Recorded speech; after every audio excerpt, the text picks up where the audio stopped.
The American Army's World War II campaign in Europe can be summarized into three parts: bad planning and worse execution, tactical brilliance and strategic confusion, and finally, decisive victories. So let's go back to June 6, 1944, and see how it all went down. After the Allied invasion of Normandy, the Americans were pushed back into a defensive posture along a 30-mile stretch of coastline. Their objective was to secure and expand their beachhead while inflicting maximum casualties on the Germans. As fighting continued, the Allies were able to push inland and establish a base of operations in the village of St-Mer-Église. From there, they began pushing eastward towards the vital rail hub of Rhine. On July, elements of the 82nd Airborne Division clashed with German forces at the town of Carentan. After 2 weeks of urban warfare, the Americans captured the town and secured the road to Rhine. However, they soon encountered stronger German defenses along the east bank of the Douve River. The Germans had anticipated an American advance in this area and prepared strongpoint defenses along the river line. Despite this, on July 25th, the Americans launched an attack across the river and captured the key town of Valognes. This victory allowed the Allies to open a supply route to St-Mer-Église and brought reinforcements and much-needed supplies to the front. With the capture of Carentan, the Americans had now advanced 25 miles inland and had inflicted heavy casualties on the enemy. But their good fortune was about to run out. The German counteroffensive came on August 2nd in the form of a massive artillery barrage followed by a wave of infantry attacks. The Americans were forced to retreat across the Douve, giving up all the territory they had gained since June. With the loss of Cherbourg, the Allies were once again on the defensive.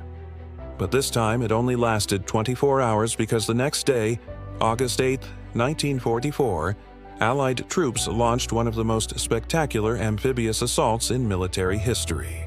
Yes, that's right. We're talking about the liberation of Paris. Okay, so it wasn't exactly an amphibious assault because technically the Americans didn't enter Paris from the sea. But given the swiftness and decisiveness of the operation, it might as well have been.